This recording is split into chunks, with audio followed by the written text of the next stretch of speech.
moose head Moose doesn't wear when he wrestles. Beautiful, beautiful moose head. That is very heavy. But the moose is very powerful.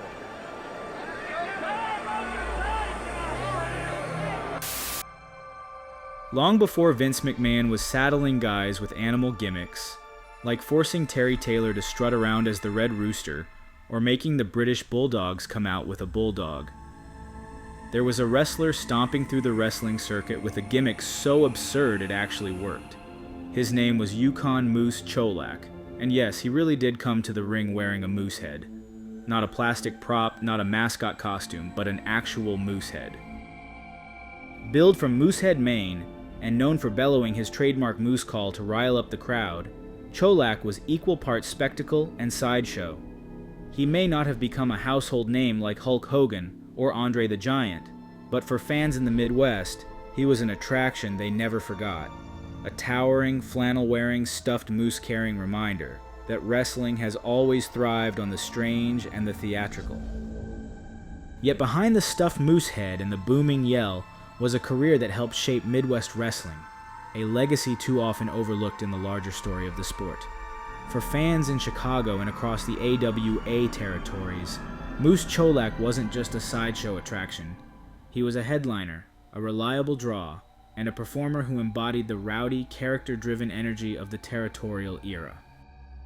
His story may not have survived in the mainstream narrative of wrestling history, but for a time, Moose was as big a presence as anyone who stepped into the ring.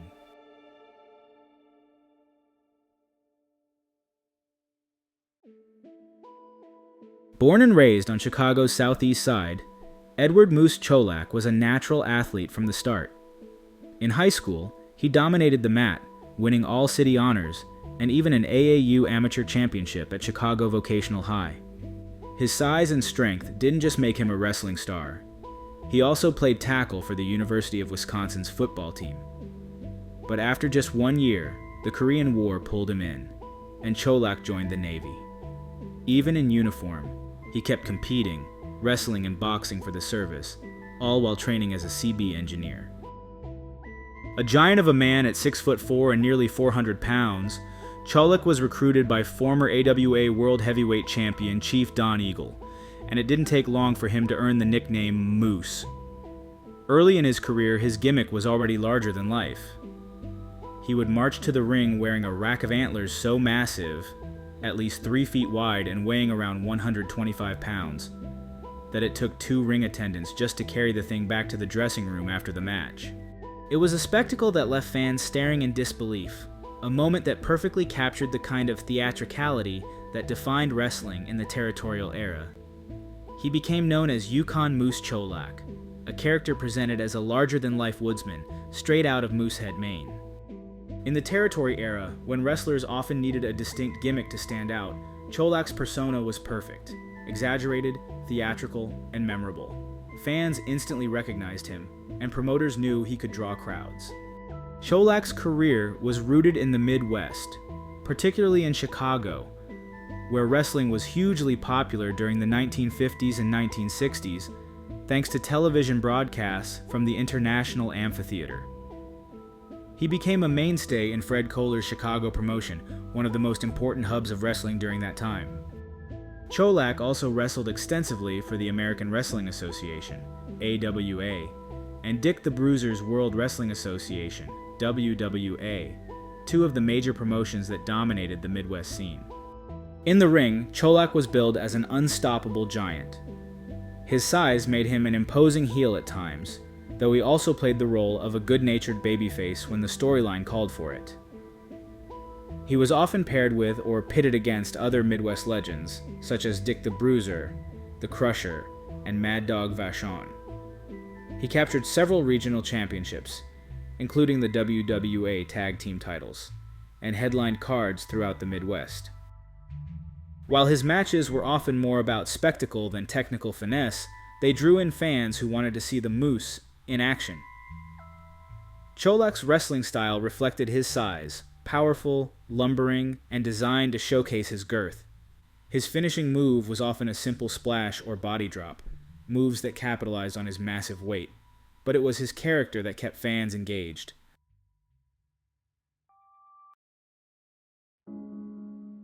The sight of him marching to the ring with a stuffed moose head, shouting and interacting with the audience, created a theatrical energy that few could ignore.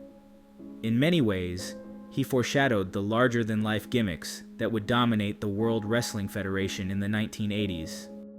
As wrestling moved into the 1970s and 1980s, the business began to change. The territorial system that had sustained wrestlers like Cholak was gradually dismantled as Vince McMahon expanded the WWF into a national and eventually global brand. By the mid-1970s, Moose Cholak had already spent decades in the ring, but wrestling alone wasn't always enough to pay the bills. From 1976 until 1996, he worked as an engineer for Chicago's Streets and Sanitation Department, a steady blue-collar job that kept him rooted in the city he grew up in. And when he wasn't hauling moose heads into arenas or keeping Chicago running, he was often behind the bar at his family's tavern, the Calumet Beach Inn. By the time he retired from full-time wrestling, Cholak was largely unknown to the new generation of fans who consumed wrestling through television rather than local arenas. He returned to Chicago after his in-ring career wound down, living a relatively quiet life compared to the larger-than-life character he once portrayed. In his later years, Moose Cholak's massive frame eventually tipped over 400 pounds, and decades of wrestling took their toll. On October 31, 2002, he passed away from complications of a stroke in a Hammond, Indiana hospital. He was 72 years old. For fans who remembered his booming moose call and the sight of him hauling that stuffed moose head into the arena, it was the end of an era. His passing didn't make national headlines, but for those who grew up with him in the territories, Moose Cholak was unforgettable, a reminder of when wrestling was wild, local, and larger than life. Though not remembered on the scale of wrestling icons, Yukon Moose Cholak holds an important place in wrestling history. He represents the spectacle-driven side of the sport in the territorial era, when gimmicks and characters were crucial to drawing crowds. His career also highlights the fleeting nature of fame in professional wrestling, a giant attraction in his time, nearly forgotten just a generation later. For fans who remember him, Cholak was both an entertainer and an embodiment of wrestling's carnival roots, a performer who made audiences laugh, gasp, and cheer with his sheer size and personality.